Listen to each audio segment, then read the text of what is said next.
Yes, after Spain qualified to the World Cup final, they're going to be waiting for the opponents in the World Cup final in the 2026 FIFA World Cup. And of course, it's a big day as England clash with Argentina in the second semi-final of the 2026 FIFA World Cup, renewing a rivalry that has existed for some couple of years. I mean, they have a tangle in terms of the Falkland, where Argentina and of course England clashed on a land in the Argentine enclave. And of course, on the pitch, they met in 1966. So the Argentines on their way, the English were on their way to winning the title in 1966, beat Argentina in the quarterfinals. And of course, it happened again 40 years ago in 1986 in Mexico when the Argentine team won by 3-2 when we saw the hand of God, courtesy Diego Armando Maradona. They met again in France 1998, 2-2. And of course, David Beckham was shown the red card. And of course, the match has to be put alongside post-match penalties for the winner to be determined. And of course, the Argentines scaled through. They met again in 2002, Japan, Korea. And of course, the English team won by a goal to nil. So that stands as the last time Argentina and England met in the World Cup. They renew a rivalry of a clash in the semi-final for the 2026 FIFA World Cup final spot. Of course, who wins? Coach Thomas Tuchel could be on his way to making a strong record for himself. I mean, we've had only 2 foreign coaches to have ever played in the World Cup finals.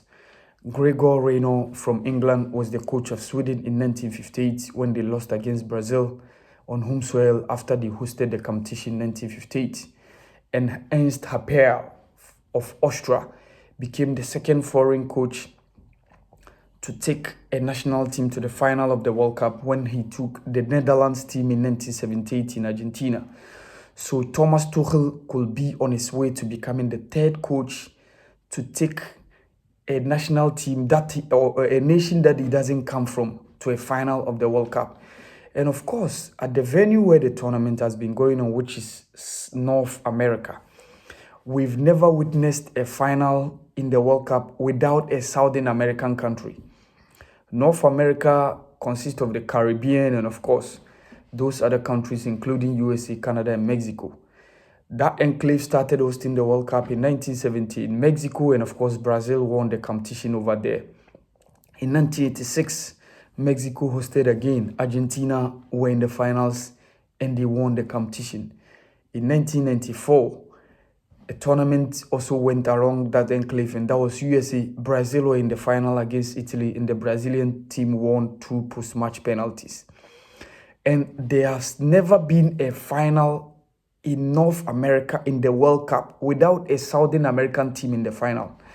So the English team could be on their way to giving us an all-European final should they be able to beat the Argentine team tonight in Atalanta. And of course, one history also stands as the fact that the Argentine team has never lost in a semi-final World Cup. Whenever Argentina progresses to reach semi-final, they go beyond to reach the final.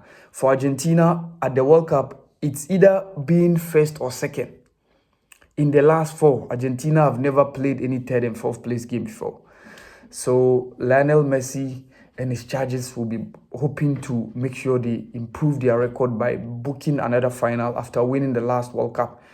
And coach Lionel Scaloni could also be adding his name alongside the list of coaches who have played 2 consecutive finals. I mean, Didier Deschamps did so in 2018 and then 2022. Of course, we've seen Carlos Bilardo making it in 1986 and 1919. Of course, the late Franz Beckenbauer also did it in 1986 with Germany and of course in 1990. So, Coach Lionel Scaloni could also be on his way to making a huge record for himself by playing 2 consecutive World Cup finals. But the Argentine team have struggled in this tournament, and honestly, in all their knockout competition games, they labored. And in as much as they've scored 3, and of course, the Argentine team have scored 3 in their last 4 World Cup games. I mean, they scored 3 against Jordan, 3-1. They won 3-2 against Cape Verde. They won 3-2 against Egypt, and of course, they won 3-1 against Switzerland.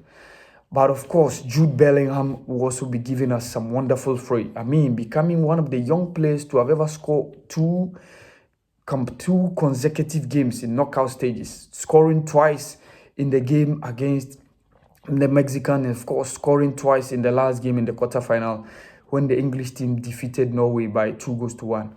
In as much as both sides have been scoring, both of them have been conceding, and that stands as one of the reasons why I expect goals to come within the game. Even though Argentina never conceded in the game against Algeria when they won by 3-0, they never conceded in the game against Austria when they won by 2-0. But the subsequent games they've conceded. And for the English team, it's only the Ghana game which was the second group game that they couldn't concede. All the games they've conceded. So it sets up a clash that I'm expecting goals within the game.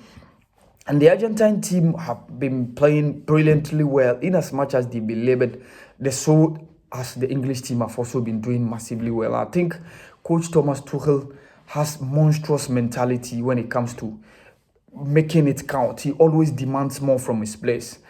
Injury concerns, not too much. Declan Rice was having some fit issues in the last game against Norway, but all things are cleared, and then it's likely to start in the game. The right back, whether Reece James could be deployed in midfield in the absence of Declan Rice, should he not be able to start in the game, that is where the concerns might raise. And maybe Ezri Konsa might be put at the right back, where Nico Riley will play at the left back, and of course John Stones and Maguire might start how it happened in the last time out in the last game against the Norwegian. Of course, Elliot Anderson will definitely be in midfield alongside. I see Declan Rice starting. Maybe Reece James might get the opportunity to start, so that at least one of John Stones, of Maguire, and of course Ezri Konsa, at least two of them will be partnering in the center of defense. And of course, the front four, I'm envisaging Noni Madueke going on the bench for Bukayo Saka to start today, so that Jude Bellingham will play just behind Harry Kane, and of course Anthony Gordon, who has been providing the width on the left side for the English team. And of course, Coach Lionel Scaloni has hinted that there's going to be some couple of changes within his starting lineup. Maybe he might drop one of his four midfielders that he played in the last game.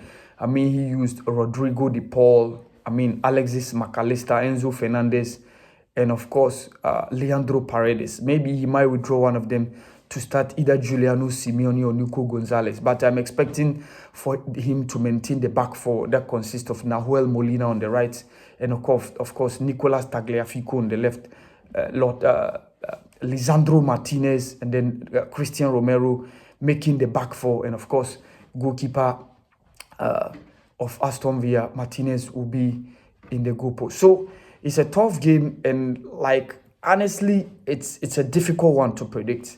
But the Argentine team always find a way to make it whenever it reaches the semi-final. This is where it's going to be very difficult for the English team. I think the English team needs to do more if they really want to beat Argentina to make it into the final. But they stand a chance. They have what it takes, based on the fact that Jude Bellingham has been the man for the tournament. He has been the decider. He, alongside Harry Kane, scoring 6 goals each, just behind Erling Haaland, and of course Kylian Mbappe and Lionel Messi. It set up a big one for me. But I think the Argentine team stands, based on history, they stand tall. Of course, I expect the English team to prove me wrong, but I think Argentina stands as the team to make it into the final and set up a clash where we're going to probably witness Lionel Messi meeting Lamine Yamal in the FIFA World Cup. But that notwithstanding, the English team can pull the trigger. They can pull up a surprise. They have a coach who has a monster mentality. Let's see what happens in the 2026 FIFA World Cup semi-final as England meets Argentina in the semi-final of the 2026 FIFA World Cup. Who faces Spain in the final? This has been the podcast channel with Awa. Thank you.